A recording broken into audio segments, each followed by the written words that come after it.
News, सच जरूरी है। नमस्कार, आप देख रहे हैं एमएनएस न्यूज लाइव। आप सभी का स्वागत है। मैं हूं आपके साथ मर्शी। तो आइए जानते हैं देश और दुनिया की तमाम बड़ी खबरें। मिस यूनिवर्स पाकिस्तान एरिका के खिलाफ जांच करेगी आईएसआई केयरटेकर। पीएम बोले ब्यूटी कॉन्टेस्ट साजिश, महबी नेता भी विरोध में उतरे। दरअसल मालदीव में 14 सितंबर को मिस यूनिवर्स पाकिस्तान का खिताब जीतने वाली एरिका रॉबिन और इस इवेंट के खिलाफ जांच होगी। ब्रिटिश अखबार द इंडिपेंडेंट की रिपोर्ट के मुताबिक पाकिस्तान के caretaker prime minister Anwar ul Haq काकड़ ने इंटेलिजेंस एजेंसी आईएसआई को इन्वेस्टिगेशन के ऑर्डर दिए हैं। 24 साल की एरिका रॉबिन क्रिश्चियन है। उन्होंने 14 सितंबर को मालदीव में मिस यूनिवर्स पाकिस्तान का खिताब जीता है।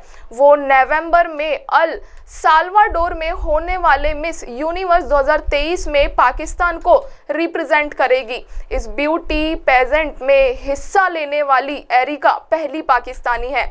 इस इवेंट को दुबई की कंपनी यूजेन ग्रुप ने ऑर्गेनाइज किया था। इसी ग्रुप ने बहरीन और इजिप्ट में भी यह इवेंट ऑर्गेनाइज किया गया था। पाकिस्तान के कई रिलीजियंस लीडर्स और खुद प्रधानमंत्री काकड़ इस इवेंट को मुल्क के खिलाफ साजिश बता रहे हैं। 5 लड़कियों ने ब्यूटी कॉन्टेस्ट में लिया था हिस्सा। दरअसल पाकिस्तान सरकार ने रवैये और मजहबी नेताओं के विरोध के बाद कई सवाल उठा रहे हैं। पहला, क्या एरिका मिस यूनिवर्स 2023 में हिस्सा ले पाएगी? अगर वो हिस्सा लेती भी है तो क्या पाकिस्तान का नाम और नेशनल फ्लैग इस्तेमाल कर पाएगी? अगर ऐसा हुआ भी तो क्या मुल्क लौटने के बाद वो महफूज रह पाएगी? कराची की रहने वाली एरिका पेशे से मॉडल है। मिस यूनिवर्स ब्यूटी पेजेंट हर साल अलग अलग देशों में ऑर्गेनाइज किया जाता है। मेन इवेंट के पहले हर देश में इंटरनेशनल ब्यूटी कॉन्टेस्ट होता है। इसको जीतने वाली लड़की मेन इवेंट में अपने देश को रिप्रेजेंट करती है। यही इवेंट पाकिस्तान में विरोध के डर से मालदीव में ऑर्गेनाइज किया गया था और एरिका ने यहाँ अवार्ड भी जीता था। 24 साल की एरिका के अलावा हीरा इनाम, जेसिका विल्सन, मालिका अलवी और शबरीना वसीम ने भी मालदीव में हुए ब्यूटी पेजेंट में हिस्सा लिया था। इन लड़कियों के खिलाफ जांच होगी या नहीं, यह अभी तक साफ नहीं हो पाया है। ऑर्गेनाइजर्स के खिलाफ फौरन एक्शन हो। इस इवेंट के बाद पाकिस्तान के मजहबी नेता विरोध पर उतर आए हैं। इस्लामिक स्कॉलर तकी उस्मानी ने कहा कि सबसे पहले तो सरकार को इस इवेंट के ऑर्गेनाइजर्स के खिलाफ एक्शन लेना चाहिए। हम ये तब कभी नहीं कबूल करेंगे कि इस तरह के इवेंट में कोई लड़की पाकिस्तान के नाम पर शिरकत करे। एक पॉलिटिशियन के मुश्ताक अहमद खान ने कहा कि किसने यह शर्मनाक इवेंट होस्ट किया, उन्हें गिरफ्तार किया जाना चाहिए। द इंडिपेंडेंट की रिपोर्ट के मुताबिक प्राइम मिनिस्टर काकड़ ने खुफिया एजेंसी से यह पता लगाने को कहा कि ऑर्गेनाइजर्स को पाकिस्तान का नाम इस्तेमाल करने की मंजूरी किसने दी। यह इवेंट शर्मनाक था और यह पाकिस्तान की महिलाओं का गलत इस्तेमाल और बेइज्जती है। नजर डालते हैं एक और खबर पर। कनाडा में अपने नागरिकों के लिए एडवाइजरी जारी की। कहा जम्मू और कश्मीर में जाने से बचे, मणिपुर असम भी न जाने की दी सलाह। दरअसल भारत और कनाडा के बीच डिप्लोमेटिक विवाद बढ़ता जा रहा है। कनाडा में खालिस्तानी आतंकी हरदीप सिंह निज्जर की हत्या का आरोप वहां के प्रधानमंत्री जस्टिन ट्रूडो ने भारत पर लगाते हुए हमारे एक डिप्लोमेटिक को निकाल दिया। जवाब में भारत ने भी कनाडा को एक डिप्लोमेटिक के एक्सपेल कर दिया। इसके बाद मंगलवार रात 2 बड़ी घटनाएं हुई। पहली न्यूज एजेंसी ने कनाडा सरकार के हवाले से खबर दी। इसमें कहा गया कि कनाडा ने जम्मू और कश्मीर में सिक्योरिटी की हालत को देखते हुए अपने नागरिकों से वहां जाने को कहा।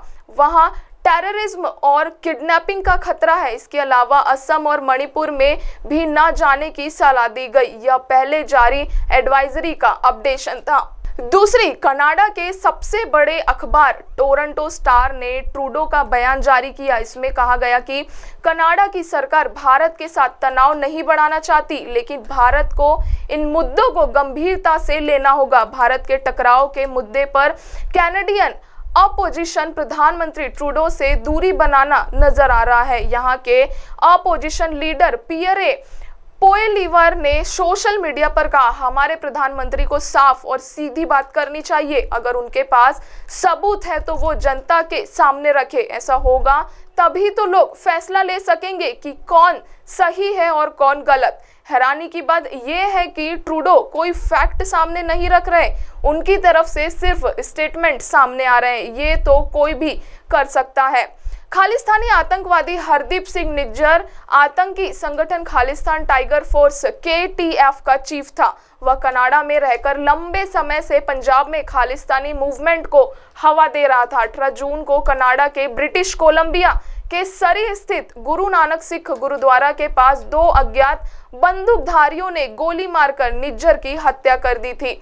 निज्जर इस गुरुद्वारे का प्रधान भी था। निज्जर गुरुद्वारे से बाहर पार्किंग में अपनी कार में था। इसी दौरान 2 युवक मोटरसाइकिल पर आए और फायरिंग शुरू कर दी। निज्जर को कार से बाहर निकलने तक का समय नहीं मिला और उसकी मौत वहीं हो गई। रुक करते हैं एक और खबर का। विदेश में एक एक करके मरते गए खालिस्तान समर्थक, 3 की हत्या, एक बीमारी से मरा। NIA की हिटलिस्ट में SFJ आतंकी पन्नू। दरअसल बीते कुछ समय से खालिस्तानी दोबारा एक्टिव होते जा रहे हैं। कनाडा, अमेरिका, ऑस्ट्रेलिया और ब्रिटेन में खालिस्तान समर्थकों ने अपनी आवाज को बुलंद किया है। इसी बीच 2 सालों में 4 खालिस्तानियों की मौत हुई है। इसमें 3 की हत्या हुई जबकि एक बीमार से मरा है।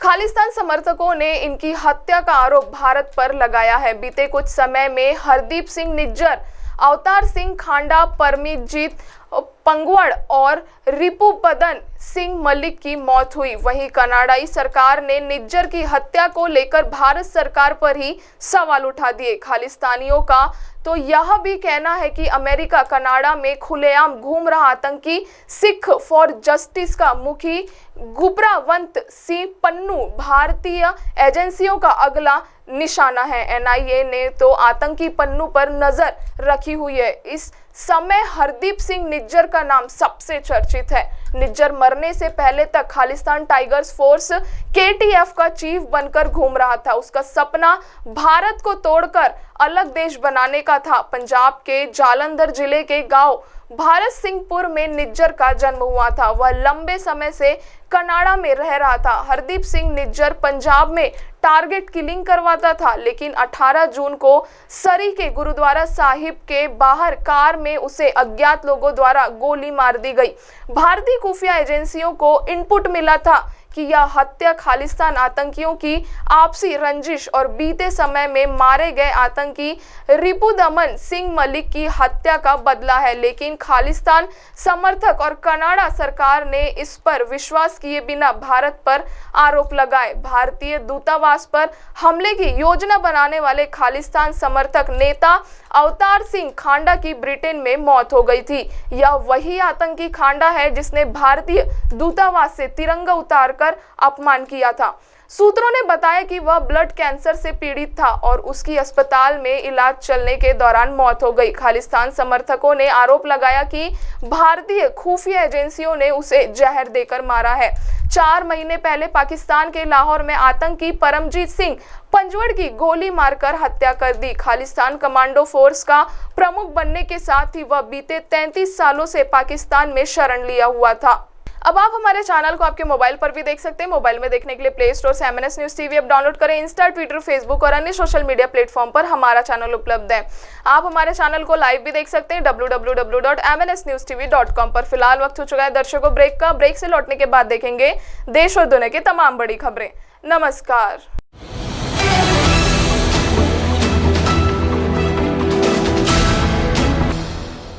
ये है MNS न्यूज नेटवर्क और आप देख रहे हैं MNS न्यूज।